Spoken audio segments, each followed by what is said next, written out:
Yo, what's good, everybody? RJ Shelton here, Off the Top Show, episode 67. You already know I got my boy Tony Lippett with me. My bad, good brother, aka Lip on the ones and twos on the opposite end. You already know what we're doing this here, man. We talk about sports. We go ahead and get to it, and let's hop right into it. Yes, Talk about sir. the NFL, man. Obviously, week one in the books. NFC North play. Obviously, that's the backbone here. Let's go ahead and talk about that. Then we're going to go ahead and get to other games outside of the division. Tampa Bay Bucks went ahead and faced the Minnesota Vikings. The Vikings losing that one at home, which was a shocker to me, losing 20-17. Kirk Cousins, even though they lost, threw for over 300 yards, was 33 of 44 from the field, 2 touchdowns. Baker Mayfield, been talking a lot of shit about this man, but he played a pretty good game. I'm give it to him. Credit's due. Threw for 173 yards, 2 touchdowns, 21 of 34 from the field. Rushers, Addison had 34 yards off 11 carries. White had 17 carries, for 39 yards. Mike Evans had 6 for 66 and 1 touchdown. And we all know JJ's a check every time for 100 yards, had 9 receptions for 150 yards. Was at this game here, it was just a shocker to me to see that what number of or how many yards they had total from a team offense, right? They had over 300 yards in the first half. I'm like, okay, they're definitely going to go ahead and be able to come out and get this win and be able to go ahead and make plays. But I just felt the Vikings just shot their own selves in the foot, not making plays when needed to be. Obviously, with some formations or how everything goes, it looked like, out of sync and not guys doing what needs to be done to move the ball on third down. I'm not saying that they, weren't doing what they're supposed to on offense. Clearly, you see they had over 300 yards, but it came to those critical times where they needed to go ahead and make plays, and it didn't happen. But shout out to this Bucks team as well coming in. Defense played unreal. They got the key stops when they needed to be. Obviously, White at the helm there, middle linebacker-wise, was all over the field. We know him being an LSU boy and what those guys bring from a defensive standpoint. He was doing his thing. Winfield Jr. going ahead. I don't know if he watched the game, but came in on a blitz. Obviously, good to go ahead and get that forced fumble off Kirk Cousins to go ahead and change the game there. I think that led to a score. But talk to me, Lip, on this game, man, and what you were thinking when you were watching it, or how you seen the box score, or however you felt that was, brother. Good game, good opening week game. I mean, obviously by the Bucks, they have no there's no book out on what type of team they're going to be with Baker Mayfield. So now there's, you're able to watch film and see, okay, this is what Baker does well. This is what, as a Buccaneer, this is what he does well. This is what he don't do well. This is what they want to do on third downs. So as the season goes on, you're going to see more teams are better prepared for this team. But they came out and stole the win. I mean, Todd Boyles had them ready. They made plays. They stopped the run. I mean, Madison only had 11 carries for 34 yards. I think this is going to be this type of team this year. This is going to be a Kirk Cousins 40-plus throw season. They gave him the weapons to do that. They gave him Justin Jefferson. Of course, he's the guy. Addison, they drafted him 4 for 61. Hawkinson, they just paid him. KJ Osborne. So they have these guys that they're more dynamic as far as throwing the ball than running the ball now. Like if it's 3 downs, first, second, third down, they're gonna throw the ball. Preferably 2 of those 3 downs, if not all 3. They're gonna be that team. So I mean, they just couldn't score. That's what I'm saying. They couldn't get in the end zone. They only scored 17 points at home. They probably came out like they knew they was gonna win. Oh, we're gonna play the Buccaneers. They got a bunch of new things going on over there, but the Buccaneers still got a decent defense. You feel me? Like they still got, like you said, Devin White over there, Levante David, Antoine Winfield, Carlton Davis, Jamel Dean back playing corner because he was hurt a lot last year, Shaquille Barrett. So they still have a lot of these guys that they have from that Super Bowl defense. Right. So how to play football, and they still got Todd Boyles. So Baker had a good game, like you said. He was efficient.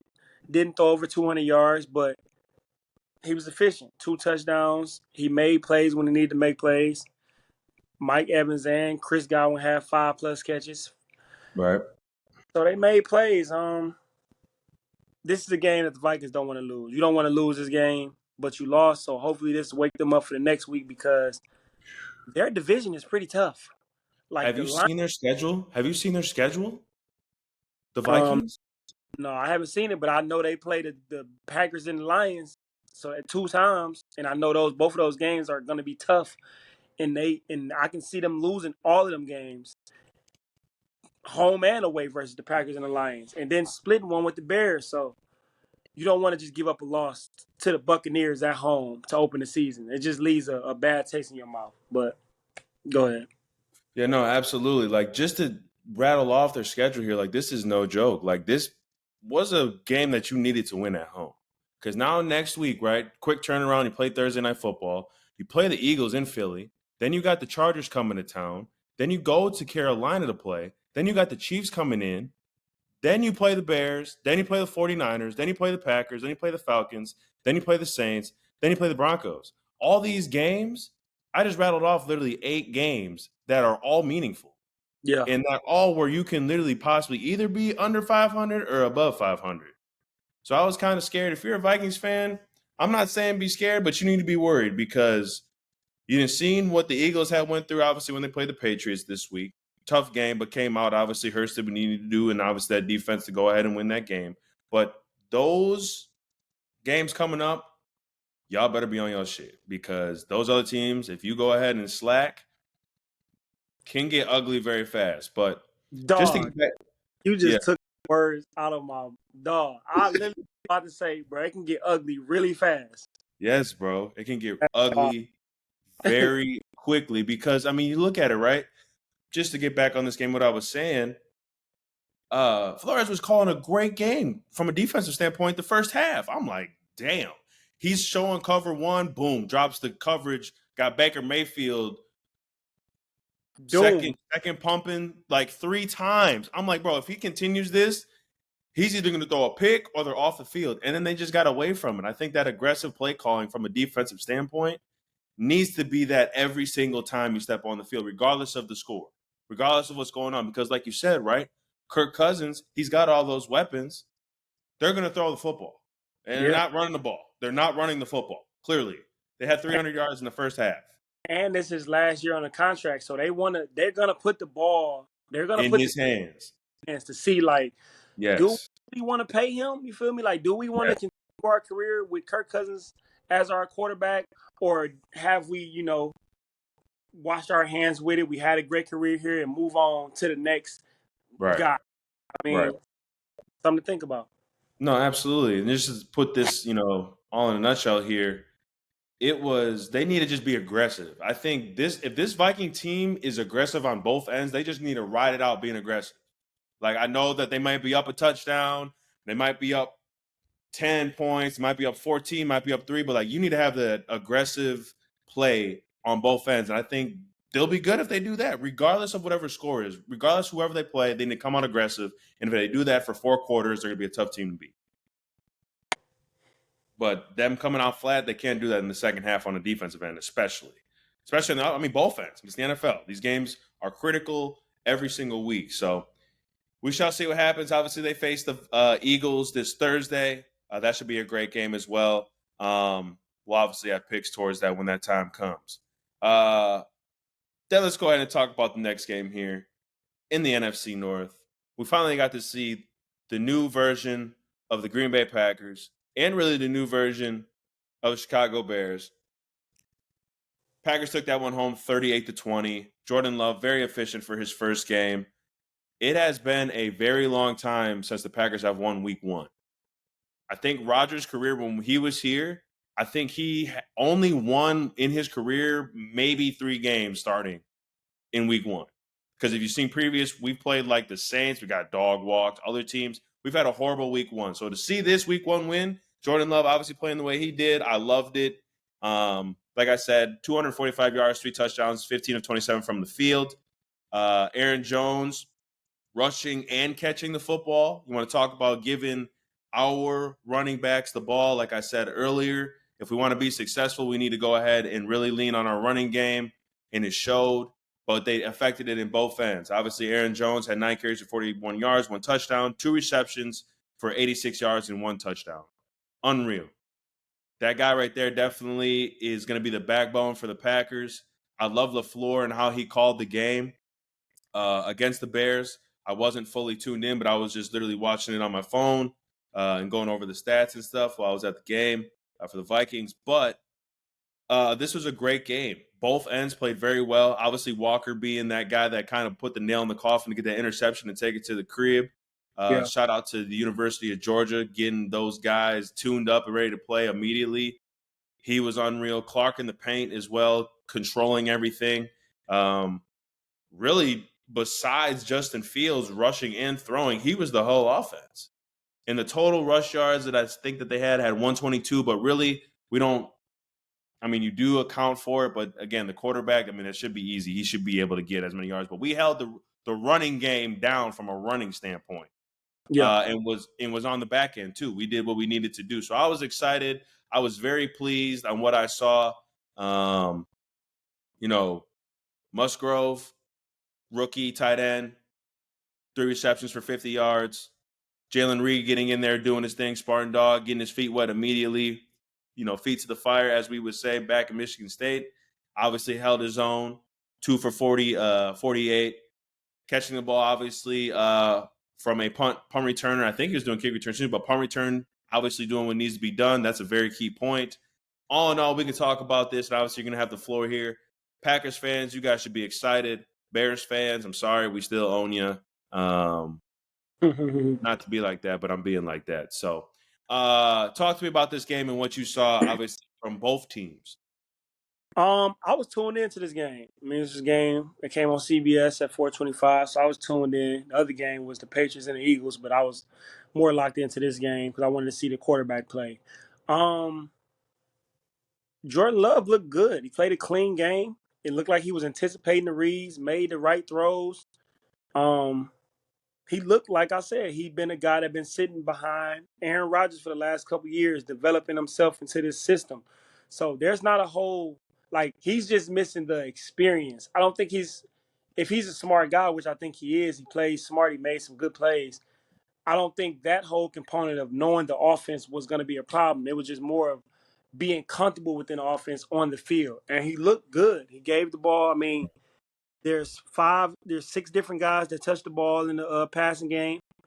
Of course, Aaron Jones, he's one of the best pass receiving running backs we got in this league. He made some plays, caught an angle route, took it like 50-some yards, had a little hammy at the end of that, so hopefully he's good. It was a play in a game, I think it was in the third quarter, where he was on a play action around like midfield. It was a play action. He got the fumbling the ball, and he kind of picked it up. Then he turned around, and he seen Musgrave wide open, and he just kind of like flicked it like a half-court shot because he was so wide open. But it was like stuff like that. Like, he didn't panic when the ball was fumbling on the ground or anything like that. Like, he just kind of stayed composed and then still turned around and got his eyes downfield and flopped it up pretty well. And I'm like, bro, that was a pretty good throw. That was a pretty good decision because some people would just ran or some people would have just fell on the ball. Some people, you never know, bro. Some people would have maybe kicked it down foot and kicked it back further and scoop and score. You never know. So he looked composed within his offense. Romeo Doubs made a strong catch. If you've seen that touchdown catch he made, it really looked just like Aaron Rodgers. Like, it looked, the ball placement, the quickness with the touch, because it wasn't just a bullet. It was a nice pass where you can catch it, it can stick, and it can stick to you. It wasn't like a bullet. It was an accurate pass where you can just get over his hands. And I'm like, bro, Dobbs kind of remind me of a former Green Bay wide receiver. And James Jones, if you remember James Jones, he was strong. I know everything about James Jones, brother. Don't worry about that. He was strong with how he caught the ball, and he was one of those guys, he was a glue guy. You had Donald Driver, Greg Jennings, and Jordy Nelson, but you also had James Jones that could lead the league in receiving touchdowns. Absolutely. I was excited when I seen it. Defense played well. I always love watching with Jair. I always love watching Jair, bro. Hey, when the Packers playing and they on defense, I'm watching number 23 because he played with this reckless abandonment, but he's so confident in his game, Right. and he makes the whole defense better. Like he Right. makes our defense better. So they defense look like they gelling. Let me just quickly talk about the Bears. Justin Fields, man, he looked lost. Justin Fields looked lost. And if I'm the Bears, if he continue to look like this year, I can see them like probably benching him sometime this year. You never know. But this will be my last year with Justin Fields. Like I would be looking to go and get me another quarterback because he just looked lost. Like it was times out there where he was just like the pick six. Like bro, there's literally two linebackers right there where you threw the ball. Why would And you throw that? Why would you throw that? And then there's other times where, bro, he's not, I don't know if he's reading the field the right way because he's always running. It's Right. like he sees something, all right, I don't see it, I'm about to run the ball. And like, bro, I don't want that for my quarterback all the time. Like, I want running the ball to be like, your third or fourth option, not your second option, bro. Right. So he has some learning to do, bro. Like, I don't know what it is though, but he just might not be a starting quarterback in NFL to lead a franchise. Like that might be the case. We don't know yet, but this year is going to be telling. This is like his third or fourth year, right? So Yeah, no, I mean, yeah, he should into piggyback, and then obviously you can, conclude. no, go ahead. I'm good. He need like if we all have a job, right? We all have things that we need to check off and things that we need to get prepared for every single week or every single day, Monday through Friday, Monday through Sunday, however your job is. This is beyond sports at this point. He, like you said, looks lost. If I think he just realistically, bro, you said it, reading the field for him is very hard in the NFL. It's not like college, right? It ain't like you just here it is, you go ahead and do what you need to do. Teams are switching up on defense, and if you lead your rushing team in rushing yards, you're not going through your reads. I'm sorry. You're not staying in the pocket. You're not trusting the pocket, number one. Number two, you're not comfortable in the pocket. Look at all the great quarterbacks. They will sit in that pocket for as long as they can to go ahead and let things develop. And I think he's not even at that state right now. I think he's still in that college state. And for you to be in your third year doing that, I'm sorry, brother. Like you are putting everything on resume right now to where, like you said, either you're going to get your team to where it needs to be or you're not going to be playing. Because here's the thing, there's young cats in this college football right now that will come in and take his job immediately. It's about 8 of them that's better than him right now. Exactly. And if I'm the Bears, and like you said, I will not be surprised if they go ahead and shop for him because all you need to see is one game, right? You don't need to see one. You don't need to see two. He's already played earlier in the league, and you already know what you're getting from somebody if they've been in the league for 2 years. Am I right or am I wrong? Yeah, you really know after 1.5 years. Exactly. After that, it's like this is who you are, and let's see. Like, yeah, you can still probably get great, but we knew Michael Parsons was good from the first game or two. Right. You feel? We knew Justin Jefferson was good from the first game or two. We just knew it. Right. But it's some guys you just know. Like, if you keep having to try to figure out what type of guy this guy is, it's like we don't know. You feel me? We don't know what type of guy because he hasn't came forth yet, or maybe forth. We keep trying to think it's something more to it, but no, this is probably the product that you see. This is what you're getting, and that's what we're going to end it on. I think we now know what Justin Fields is, and I think for Bears fans, obviously this game, and I'm looking from this perspective, this was a bad loss. You guys got all the people in the world you needed, the hype, the O-line, the defensive players, the number one wide receiver in DJ Moore, who only had 2 receptions for 13 yards. You have the running back that you guys got, went ahead and literally under 30 yards rushing. What else do you want me to name off? The offense. You guys thought that it was probably going to be sweet. Look at Jordan Love and what you just did with his confidence. Hey, man. In that I'm division, nervous. If I'm a Chicago Bears fan, I'm nervous as all get up. and that division is actually a real solid division, and it's looking like the other divisions besides the Vikings. But I think the Vikings will get a decent enough quarterback next year. Pay attention to the Vikings because they might get one of them guys next year Right. that they want. But I don't know. I don't see it with Fields right now. Like he was missing throws, throwing it behind him, throwing it over top, running the ball too quick. It's just like, man, it looked real high school quarterbackish right now, bro. He looked like a high school player out there. Nothing against you, dog, but No, I'm for real. telling you And what I don't right, and I don't blame. I mean, I do. It's everyone that's involved. I mean, the coaches need to get him squared away. He needs to get squared away with himself. I don't know what quarterback coach or whatever he goes to, but I mean, that Justin Fields of what I saw highlights, obviously box score and things like that. Like he is an NFL quarterback, but he's not a top NFL quarterback in what you perceive this man to be. He literally needs to be coached on how to be an NFL quarterback, and he's not getting that clearly because you see it. You saw it yesterday. You saw it yesterday. We all saw it yesterday. But the Packers look good. The Packers look like one of them teams in the NFC that's going to be pretty good. The Vikings probably not going to make the playoffs this year. I'm sorry to tell you. I know you love your Vikings, but they are not playoffs this year.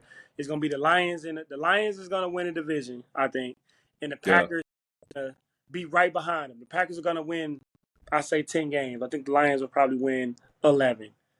But those two teams are probably going to be the top of that division for the next 5 to 10 years. That's what I can see because I think they have their quarterback. Even if the Lions, don't believe in Jared Goff like that, I think they do though, and I think he Oh, they fits. do for sure. I think he fits well with his team playing in the dome, and Yep. then going elsewhere and playing in the dome.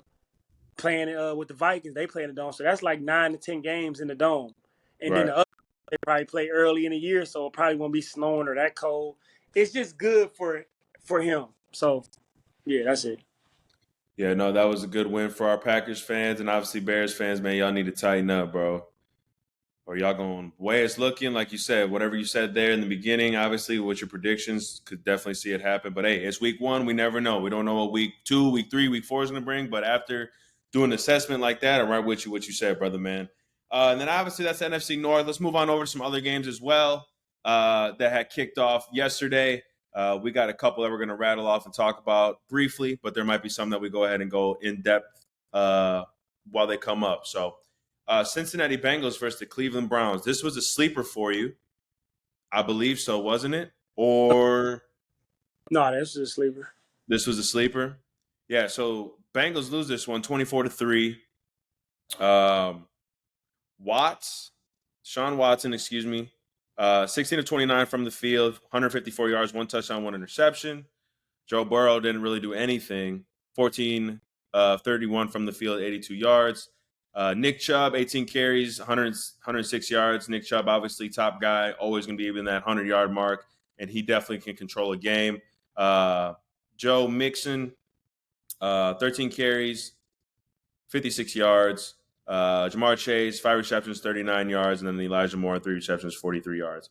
Obviously, just rattling off those offensive stats, but this for the Cleveland Browns was a defensive game, brother. We had talked about this. Kind of go ahead and go briefly over this and why this defense dominated this game and showing that, hey, we're not a team to be joking with, especially going ahead and having a team that was winning the Super Bowl 2 years ago and being the top team in that division, going ahead and taking care of them. So kind of talk to me on that and what you saw from that. Man, I told you about this Cleveland defense. They loaded, man. They got possibly the defensive player of the year, Myles Garrett. They got Denzel Ward, so they got a number 1 corner, a number 1 defensive lineman, along with Zadarius Smith, which he's a top 10 defensive lineman. They have in the backfield in the secondary, the safety, they have number 1. I think his name's Thornhill. He came from the secondary. He's a baller. They got Newsom, the other cornerback from Northwestern last year. He's going to his second year. He's playing well. this defense is nice, and this is their first year. I don't think it's their first year, but I Jim think it's Schwartz. their second year together with, I think, everyone together. Or 30. One of the two. What's his name? Uh, Jim Schwartz. He's defense coordinator. He's a guy. He's one of the top defense coordinators in the game. Like we already know who he is, and he's fits right with that Cleveland defense. Right. He's giving them versatility. Like we seen Myles Garrett line up all over the D line, and Cincinnati offensive line is already bad. Like we know them, their offensive line has always been a thing of protection. But it was a muddy day. It was rainy from the beginning to the end. But you in Cincy and Cleveland, I'm sure y'all had rainy days in practice to where y'all know how to throw the ball and hold on to the ball and things like that. Right. Cincy looked bad, bro. They look Right. for 3 points. That's 3 points, but it was a good game. Right. No, it definitely was a good game. It definitely was a good game for obviously the Browns and all that good stuff. I really think they can definitely be a team in their division where they be in the top race for the first place there. Granted, what they have, because we know defense wins championships. Defense goes ahead and gets you to that position to where you can go ahead and make a run to the Super Bowl. I liked what I saw, obviously, with Cleveland from a defensive standpoint. Obviously, with Watson not really having the yards of what needed to be, right? He's still going to grow. This is his first start. He hasn't been in, being named starter and everything. I like what they got going on the offense and defensive end. So that game was crazy. And then moving on, obviously, over to the Minnesota Dolphins versus the Los Angeles Chargers. That was a action-packed game. I mean, you got quarterbacks throwing for over 200 yards. Obviously, Tua throwing for 466 yards, 3 touchdowns, 1 interception, 28 of 45 from the field. Justin Herbert, obviously coming off that contract at 23 of 33 from the field, 228 yards and 1 touchdown. Eckler, 16 carries, 117 yards, doing his thing as well. Tyreek Hill, 215 yards off 11 receptions, 2 touchdowns. That's insane. And then Keenan Allen being the guy that we always know that he is, 6 receptions for 76 yards. Like I said, offense, Miami Dolphins, definitely in that division, obviously with the Bills, Jets. Who was the last? Who was the other team as well? Patriots. That's definitely going to be, a good division. But I really, truly think that this team has set the tone, obviously, week 1 to let them know, like, hey, listen, like, y'all going to have to count for us as well. I understand that the Jets are there. I understand that the Bills are here. I understand that the Patriots are here. But we're for real as well. Kind of talk to me about this game and what it was for the Miami Dolphins to make a statement against, obviously, this loaded Chargers team. Come on, man. You know them Dolphins, man. Them boys be flying high down there, man. You got speed on speed on speed down there. But this is a factor from this game. Tua didn't get sacked not one time. Right. And they don't have the best offensive lineman out there. I think his name Teron Armstead. Terry, I might have messed up his name. My bad. Armstead. He was out. He wasn't even out there. So they don't have their best offensive lineman that they paid them their 60, 70 million for. Right. And he's not out. Tua didn't get sacked on the road. We know Tyreek Hill, man. He's one of the most dangerous weapons on the field. Anytime he touches the ball, it don't matter where he at, he can go for 90, 100. Right. It don't matter what it is. Waddle can damn near do the same. So they have these guys where you can throw them a slant and he getting 60 yards. Like, but Bull was throwing some dimes yesterday, and their offense, of course, looked explosive. But the Chargers defense is just bad, man. No sacks. Bosa, Khalil Mack, Josh Jackson, Sante Samuel Jr., Derwin James. It's like it's a bunch of names, but like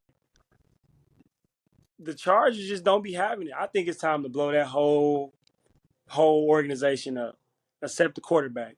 I think they need to ship everybody out of town and start over. Like, they need to get what they can get back from these picks. I mean, from a lot of these players that they paying. I think they need to clean the slate. I think everybody need to go except the quarterback. And they just need to go in a different trajectory, but they need to change their jerseys back to the navy blue You feel me? Like they need to be a physical team. It's like they're not a physical team, and if you're not a physical team, people just gonna come in there and just run all over you and do whatever they want. Go all over you. They can do whatever they want to in SoFi.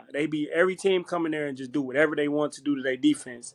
Right. And your offense scoring 34 points, you would think you would win off 34 points, right? But you don't. Right. They had 2 running backs damn near rushed for 100 yards. Eckler rushed for over 100 yards. And they had Kelly, the backup, rush for 91 yards. Quarterback throw for over 200 yards. But the defense give up 36 points.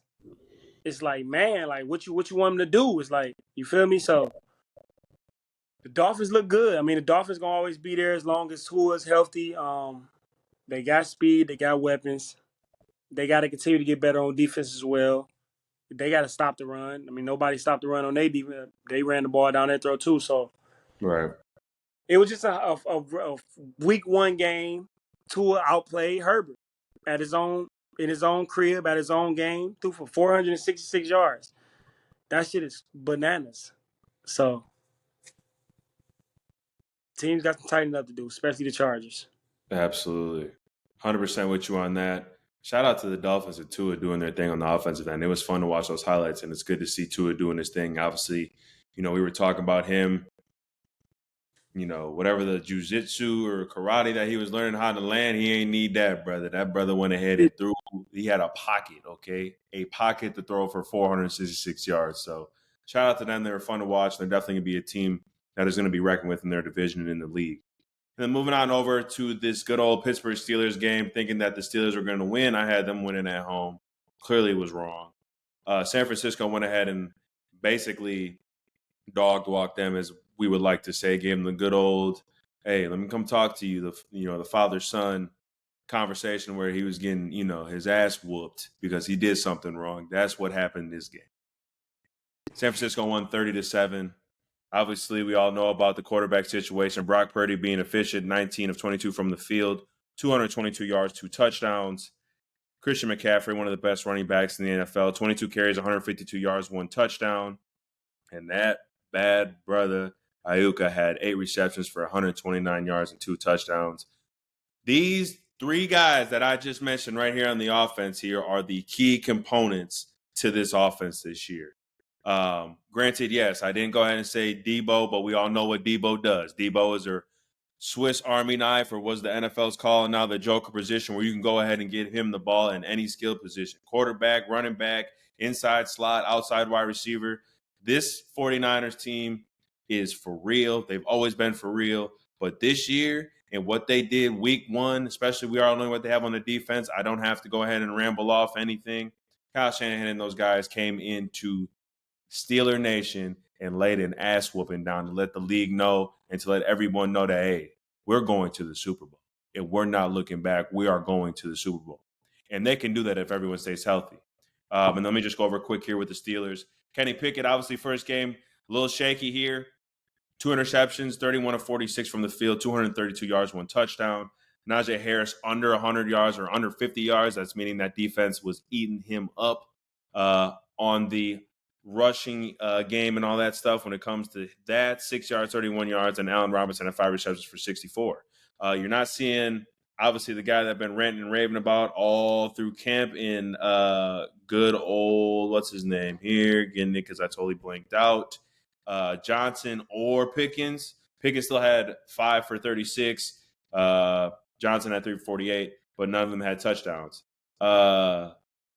You already know how you feel about this team, obviously, in the 49ers, but go ahead and give me a little brief on what you saw in here. And you're the one that actually told me that, obviously, this is basically, realistically, if you want me to say this, and I have no problem saying this, Brock Purdy's league. Yeah, I was tuned into this game. I mean, they beat him down. They beat him down to the point where, I think the Eagles. I think the Steelers came out and had like 4 3-and-outs in a row. Like they was smashing them. They had like a pick. They had like 2 3-and-outs in a row, then a pick, another couple 3-and-outs. Like they started, like, what's his name? Pickett started completing passes when it was under 2 minutes. When you're just calling in plays real quick and throwing out routes and throwing this is like quick reads. It ain't a bunch of It's real simple coverages. Right. That's leading passes. So don't let the whole 31 for 40. What was he? 31 for 46, 232. Don't let it fool you, because some people look at the stats and be like, "Oh, that ain't that bad," But a lot of these yards was made on when they was getting their ass beat already. Absolutely. Like, bro, they was getting beat down, bro. Like, Right. Pickett looked lost out there. He looked lost too.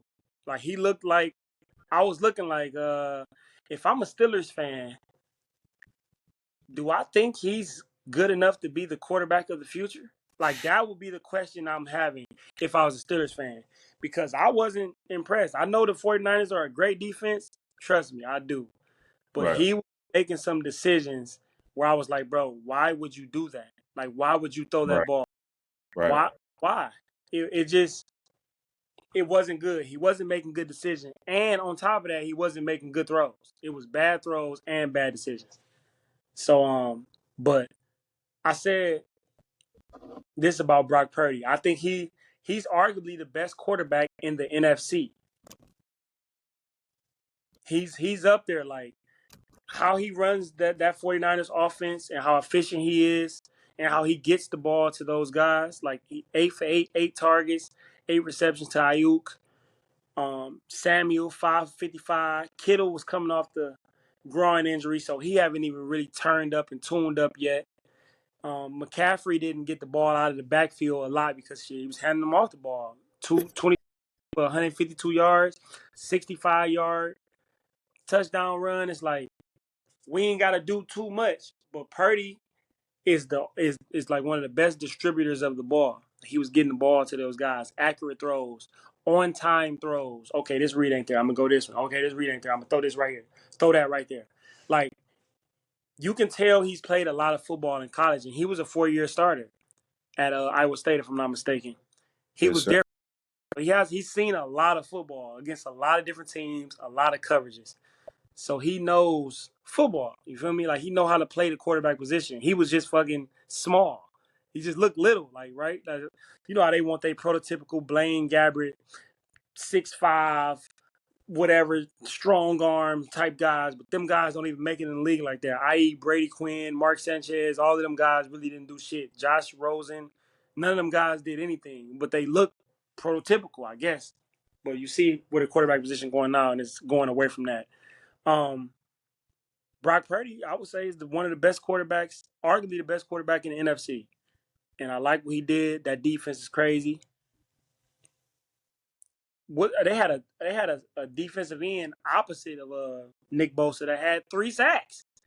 I think his name was Drake Jackson. He had 3 sacks, and he was a problem over there. It wasn't like a 3 sacks where it just fell into his lap type thing. No, he was over there getting busy. Fred Warner was all over the field. All over the field. Best linebacker in the game. Shit crazy. And they It got to makes say, it makes no sense, bro. It makes no sense. nah, bro, this shit different. Fred Warner is different out there. And then they got another Fred Warner that's in the secondary, number 29. I don't know how to say his name, but he another guy back there that be lurking. He be lurking. So 49ers, if I walk away from this week and I'm like, bro, damn, who really looked like a Super Bowl team? It's the 49ers. The 49ers was one of the teams that really looked like, oh shit, if they healthy, this probably gonna be the year that they win it all and not just go there. Like, if they healthy enough, you need luck and health and all of that. If they healthy enough, this can be that year where they end up in the Super Bowl, bro. So they just went into the Pittsburgh Steelers and whooped their ass. And I was thinking I thought the Steelers was on upset alert. I'm like, man, this Kenny Pickett dude, because I always kept telling you, like, bro, they got the weapons, but I want to see how he does. I was not impressed. It didn't look good. It didn't look good. But you got next week, so we'll see what happens next week. But the 49ers look like the best team in the NFL yesterday. Absolutely. And just to piggyback and then to conclude that, I think the 49ers have their Tom Brady version quarterback. If they want to sustain a dynasty, I think they found their guy. They play tremendous complementary football. Defense is unreal. They make it so simple for Purdy on the offensive side because he has all the weapons. But like you said, distributing the weapons, distributing the ball to the weapons. That's the key part. And that's where a guy like let's be honest, Tom Brady, yes, he won a lot of rings. He did his thing. But let's be real here. Tom Brady had people around him. Tom Brady had a running game. Tom Brady had a defense. Tom Brady had a coaching staff. Tom Brady had weapons around him. Obviously, yes, I'm not taking nothing away from him. This is what the 49ers have. And I think that this team is what you said. They're heading to the Super Bowl after this week 1 performance. If they stay healthy. And I think if one guy goes down, it's the 49ers. They got some crazy dude on the defense to come in and go ahead and give 6 sacks. A sack or interception or the lockdown on defense. So 49ers are for real, man. Watch out for them. And then let's go ahead and talk about, obviously, tonight. Let's talk quickly about this Dallas team. 40-0 against the Giants. Totally forgot about them because that's definitely one thing we definitely need to go ahead and talk about. Prescott won 143 yards, 13-24 from the field. Pollard, Tony, 14 carries, 70 yards, 2 touchdowns. Love seeing that. CeeDee Lamb, 4 receptions for 77 yards. Daniel Jones getting paid a grip debut, 104 yards, 15-28 from the field, 2 interceptions. That's terrible. Saquon Barkley, 12 carries for 51. And Waller, 3 receptions for 36. This is short and sweet for me. The Giants got their ass kicked. They need to go ahead and reevaluate a lot of things because you losing at home 40-0, that is a disgrace. And I literally off this game know what your season's going to be like. So you can go ahead and keep this short and sweet too. But if you want to go ahead and get into it, brother, go right ahead. Ain't really nothing to get into. Shit, they got their ass beat. Daniel Jones looked terrible yesterday. He didn't have an answer for anything. And I know he got sacked 7 times, and I know that D-line is crazy, but he didn't help them. It'll be like when you pay a guy like that, you want that guy to help get you out of trouble. It shouldn't have to always be the perfect play call or the perfect situation or the perfect what the fuck ever. You have to make up for that because we pay to make up for that. Absolutely. Bruh, guys that get paid in the league, in any league, you get paid because you can make up, you do things better than other people do things. Facts. He didn't do anything better than anybody yesterday, and it looked like nothing, bro. He didn't do anything. He was running the ball too. He was trying to quickly run the ball, and it's like, bro, the pick he threw out of bounds, running all the way out of bounds, he throws it in and throws it to Gilmore, pick it off. Like, bro, just throw the ball out of bounds, bro. Just throw it out of bounds. You like running, bro? Run out of bounds. He was already running out of bounds. You just threw the ball out of bounds instead of turn the ball over. It's 2nd and 10, and it's 10 minutes left. I know y'all down 19, but all you need is a touchdown to switch to turn the momentum. Right. You can't be, bro, as a star of any team, bro, you cannot be the reason why your team loses, bro. You can't. You cannot be the reason, bro. We can't come in here and be like, oh, Kirk Cousins threw for 300 yards, but Justin Jefferson had 4 drops. You cannot be dropping the ball. You know what I'm saying? Like, you cannot be the reason that we lose. Right. Because with them 4 catches, you could have had 200 yards. Right. You can't. You can't be the reason. And Daniel Jones looked bad yesterday. I know they ain't scored no points, but he's the quarterback. He touched the ball every play. He couldn't score the ball. He couldn't do anything. And is Saquon really playing, with that same passion that he played with last year? Or is he like, I'm just telling you, that's human nature. If you don't value me like I feel like I need to be valued, I'm not about to run through a fucking wall for you. I'm not saying this is what Saquon doing.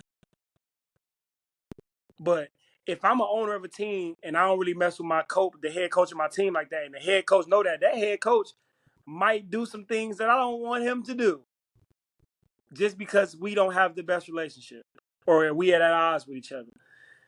I'm just saying, I don't know if that's what's happening or anything, but it's human nature. We all human, so we all feel things. But yeah, the Cowboys, I'm not gonna jump into more of this game. They beat their ass. They had 14 points before the offense even touched the field. Like, we'll see y'all next week. They play the Jets next week. It'll be a better game, better matchup. We'll be able to see something better. The Giants look terrible. All that talk. Before week 1, everybody champions. Everybody think they can go to the Super Bowl, bro. Everybody think they can go to the Super Bowl before week 1. Then you get to week 1 and you like, bro, we can't even score a fucking point. No, bro. But it's not even score a point. It's move the ball. They couldn't do anything. No, bro. They scored on offense, defense, and special teams. That's horrible. 7 sacks. They couldn't block 11 at all. He was a fucking problem. Absolutely. Yeah, it's a wrap. Yeah, the Giants cooked. They might be cooked. No, they are cooked. You don't lose a home opener 40-0. I'm sorry, this is not college. Sunday Night Football. On Sunday Night Football, you don't do that. Come on, bro. You don't do that. But that concludes that very quickly. And to be honest, to just give Dallas fans that you look good. This is what we expected for a very long time from you guys on paper. This is what the Dallas team should look like every single year. From a defensive and offensive standpoint, Hollins was coaching and all that. McCarthy is a very good offensive coordinator. You see his resume. He's been with the Packers. And you know what happened when he was calling the plays for the Green Bay Packers. We got a Super Bowl out of that when he was with Rodgers. So you guys need to go ahead and keep playing the way you're playing, because now's the time if you're a Cowboys fan. A very underrated but pivotal pickup this offseason was Gilmore. And Cooks. Cooks, cool. But Gilmore, different.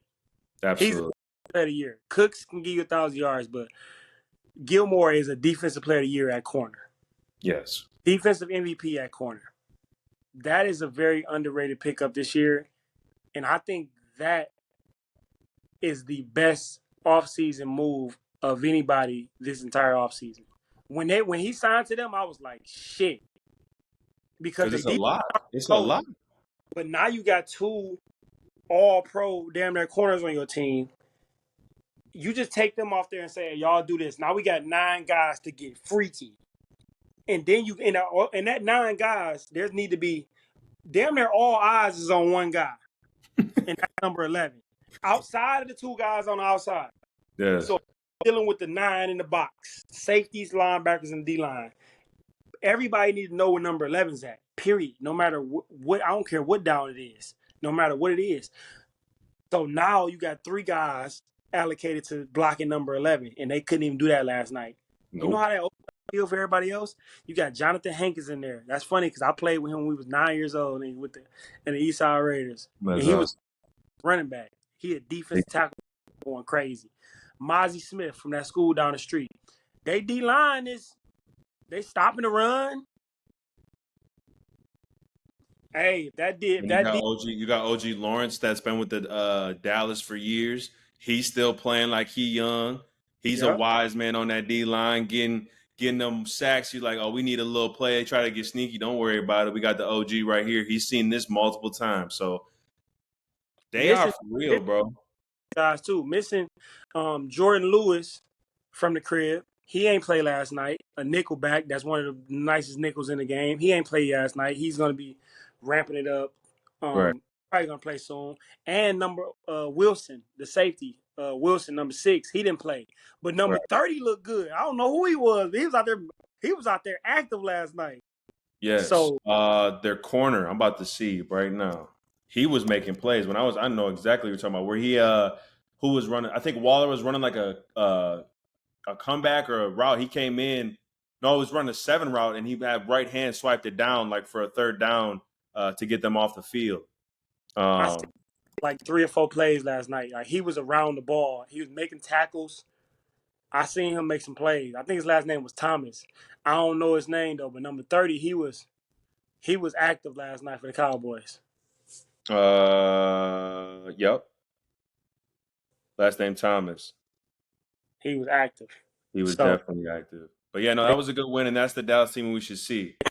And then last but not least here, obviously we got the Monday night game. We got the Bills versus the New York Jets. This is definitely highly anticipated. We all know that this is going to be Aaron Rodgers' debut as being a New York Jet. I'm seeing him to have a monster game today due to who he has around him. And obviously with the Buffalo Bills, defensive-wise, I don't know what I'm getting in the secondary. I don't know if their secondary can upheld with what they got skill position-wise.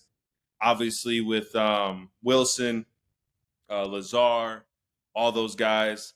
I'm excited to see what the defense does for the Jets, and I'm excited to see what the offense does for the Bills. I want this game to be a shootout, kind of just like it was with the Dolphins versus Chargers. I want to see a game like that today. I want to see Josh Allen obviously being efficient, Stephon Diggs having over 100 yards, Wilson over having 100 yards, running game going on both ends. If you want my prediction here, I definitely see this one being a tight one, but a high-scoring game. Monday night, all the anticipation, obviously the first Monday night in the week for week one. I'm ready to see a ball game. Kind of talk to me what you're seeing here and kind of the key components here on what you should see from both teams and possibly who you got winning this one. It's going to be a good game. There's a lot of matchups all over the field. That's going to be pretty good. You got your Tre'Davious White being back fully healthy.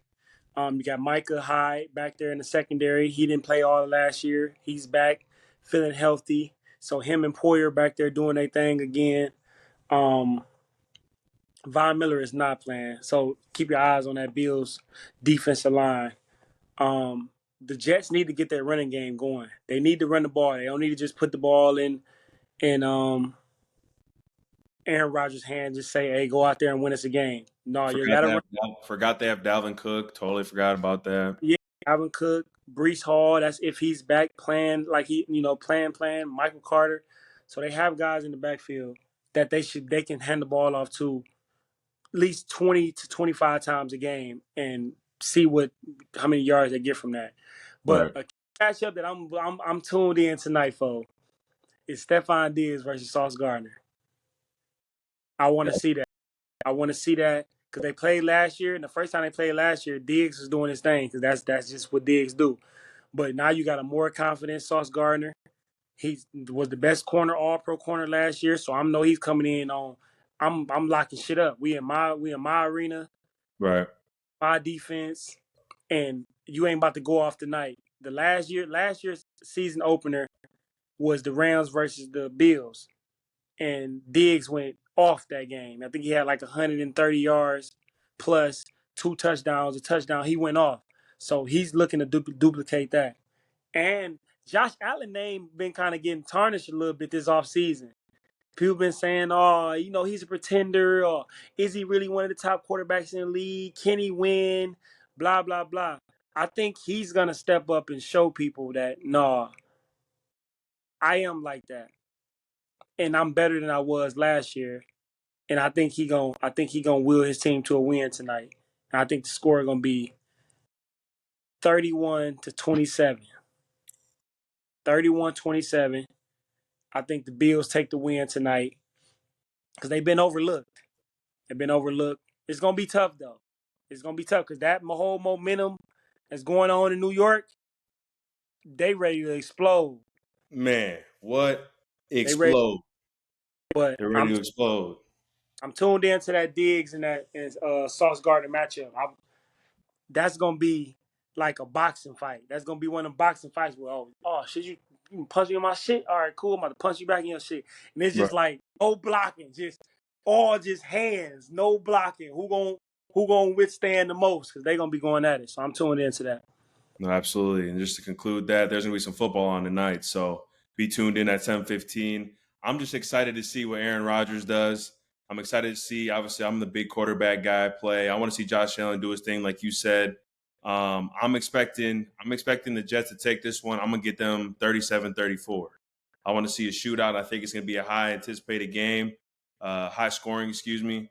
And I think, obviously, last night, for being a primetime game and how shitty it was, I think we're going to get blessed today with a good Monday night primetime game. So I got the Jets on that one, 37-34. Okay. And then with that good old, obviously, 55 minutes, episode 67 concludes. Man, we're moving. Hopefully have a great Monday. Continue to strive to be the best you can be.